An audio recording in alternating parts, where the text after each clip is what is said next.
Hello and welcome to Karenina Part 1, Chapter 12.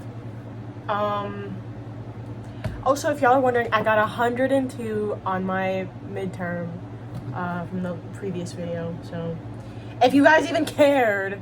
Another thing is y'all can see this actually.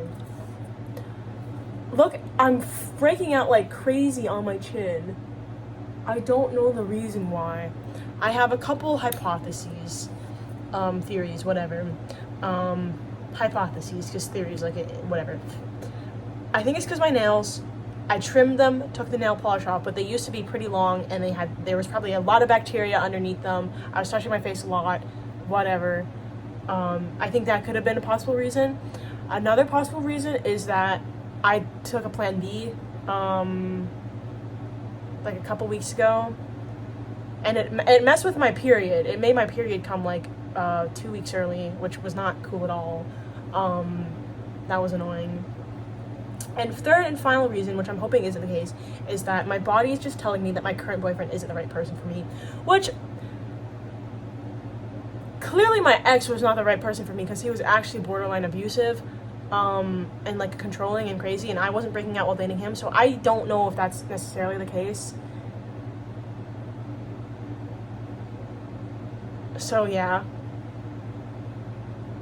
I don't really know. And I'm not saying like my current partner is like awful or anything. Like literally every single problem we've resolved pretty reasonably. So like I wouldn't say that like sure, I'm feeling a little insecure about certain things, but that's just because I have the anxious attachment style, and I think a lot of it just has to do with like me getting over my own self and nothing that he can really do about it. I'm hoping. I don't know, but this is not about my life, so sorry for the long intro. We are gonna read Anna Karenina, and we will, yes, okay. Princess Kitty Sherbatska was 18,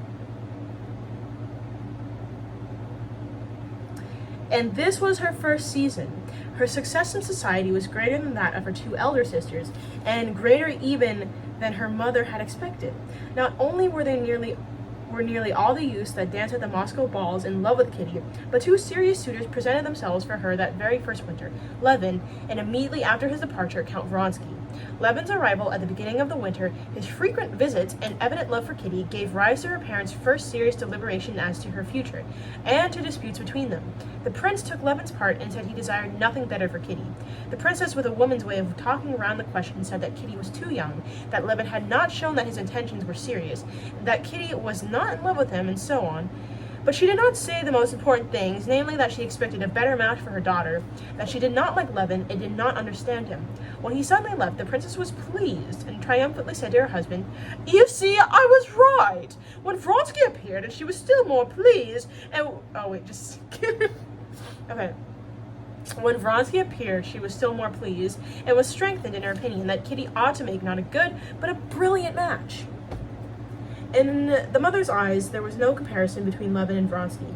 She did not like Levin's strange and harsh criticisms, his awkward manner in society, which she attributed to pride, and what she considered a strange way of life in the country, occupied with cattle and peasants. In particular, she did not like the fact that when he was in love with her daughter, he came to the house for 6 weeks as if waiting and looking out for something, afraid of doing them too great an honor by making an offer of marriage, and that he did not understand that if he visited a house where there was a marriageable girl, he ought to declare his intentions, and then suddenly he left without proposing. "It's a good thing he is so unattractive, and that Kitty has not fallen in love with him," thought her mother. Vronsky satisfied all the mother's desires. He was very rich, clever, distinguished, with a brilliant military career before him, a position at court, and altogether was an enchanting man. Nothing better could be desired. Vronsky was openly attentive to Kitty when they met at balls, danced with her, and came to the house, so there could be no doubt as to the seriousness of his intentions. But in spite of this, the mother was in a dreadful state of anxiety and agitation all that winter. When the princess herself had married, more than 30 years before, the match had been arranged by an aunt. Her fiancé, about whom everything was known beforehand, saw his intended bride and was seen by her people. Then the matchmaking aunt learnt what thought was on each side and passed on the information. All was satisfactory. Afterwards, at an appointed time and place, the expected proposal was made to and accepted by her parents. Everything was done very easily and simply, at least so it seemed to the princess. But in her daughter's case, she experienced how far from easy and simple the apparently easy business of marrying off a daughter really was. What anxiety she had to suffer, how many questions to consider over and over again, how much money to spend, how many encounters with her husband to go through when her two elder daughters, Daria and Natalie, were married. Now that her youngest daughter had come out, she was living through the same fears and doubts, and having even worse disputes with her husband than on her elder daughter's account. Like all fathers, the old prince was extremely punctilious. Punctilious. I'm looking this up on Google Images, not Google Images, on the dictionary. New vocab word. Punctilious. Showing great attention to detail. I mean, that could be inferred through context clues, but still, guys. Showing great attention to detail or correct behavior. Okay. Like all fathers, the old prince was extremely punctilious, where his daughter's purity and honor were concerned. He was unreasonably jealous, especially about Kitty, his favorite, and at every step reproached the princess with compromising her daughter. The princess had grown used to this in respect to her elder daughters, but now she felt that her husband's punctiliousness had more justification. She could see that lately social customs had changed very much, and a mother's duties had become still more difficult. She knew that girls of Kitty's age formed societies of some sort, went to courses of lectures, made friends freely with men, and drove alone through the streets. Many no longer curtsied, and above all, every one of them was firmly convinced that the choice of a husband was her own and not her parents' business. Nowadays, they don't give us away in marriage as they used to, said these young girls, and even the old people said the same. But how marriages are now arranged, the princess could not find out from anyone. The French way of parents deciding a daughter's fate was not accepted and even condemned. The English way of giving a girl perfect freedom was also rejected and would have been impossible in Russian society. The Russian way of employing a professional matchmaker was considered monstrous and was laughed at by everybody, including the princess herself. But how a girl was to get married, or how a mother was to get a daughter given in marriage, no one knew. Everyone with whom the princess discussed the subject said the same thing. Well, in our days, it's time to give up obsolete customs. After all, it's the young people who marry, and not their parents. Therefore, they must be left to arrange matters as they think best. It was all very well for people who had no daughters to talk like that, but the princess knew that intimacy might be followed by love, and that her daughter might fall in love with someone who had no intention of marrying or is not fit to be her husband. And whatever people might say about the time having come when young people must arrange their future for themselves, she could not believe it any more than she could believe loaded pistols could ever be the best toys for 5-year-old children. That is why the princess was more anxious about Kitty than she had been about her elder daughters. And now she was afraid that Vronsky might content himself with merely flirting with her daughter. She saw that Kitty was in love with him, but consoled herself with the thought that Vronsky was an honest man, and therefore would not act in such a way.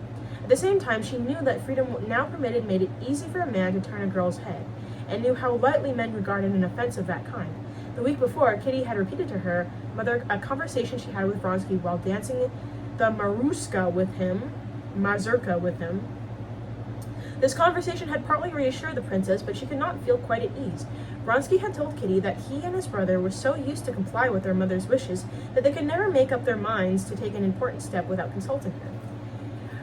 And I am now especially happy, looking forward to my mother's arrival from Petersburg, he had said.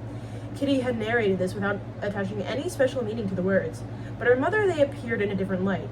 I know I gave a different voice to Vronsky. I forgot what it was, though. But I'm gonna give him the JBP voice because I think it's funny. Kitty had narrated this without attaching any special meaning to the words, but to her mother they appeared in a different light. She knew that the old lady was expected any day and would approve of her son's choice. And though she thought it strange he could delay proposing for fear of hurting his mother, she so desired the marriage, and especially relief from her own anxiety, that she believed it. Hard as it was to see the misfortune of Dolly, her eldest daughter, who thought of leaving her husband, the princess's anxiety as to her younger daughter's fate, now about to be decided, entirely absorbed her. Levin's arrival that day gave her further cause for anxiety. She was afraid that her daughter, who had once seemed to have a certain affection for Levin, might be led by an exaggerated feeling of loyalty to reject Vronsky, and she feared that in general Levin's arrival might cause complications and delays in matters now so near conclusion. "Has he been back long?" asked the princess when they got home, referring to Levin. He arrived today, Mama. There is one thing I want to say, the princess began, and from her serious look, Kitty guessed what was concerned. Mama, She said, flushing and turning quickly toward her mother. please say nothing about it. I know quite well. Her wish was the same as her mother's, though the motive underlying her mother's wish offended her. I wish to say that having given hopes to one... Mama, dearest, for heaven's sake, don't speak. It is so dreadful to speak about it. I won't. Only this, my darling, said the mother, seeing tears in her daughter's eyes. You promise not to have any secrets from me, and you won't, will you? Never, Mama, never at all, answered Kitty, blushing as she looked at her mother straight in the face. But I have something to say at present. I wish to... I should not know what to say or how... I don't know. No, she could not possibly tell an untruth with such eyes, thought the mother, smiling at her agitation and joy. The princess smiled to think how immense and important what was going on in her own soul must appear to the poor girl. What voice did I give Vronsky? Dead ass. Dead ass. Stop the cap. I forgot what voice I gave him. I gotta figure that out.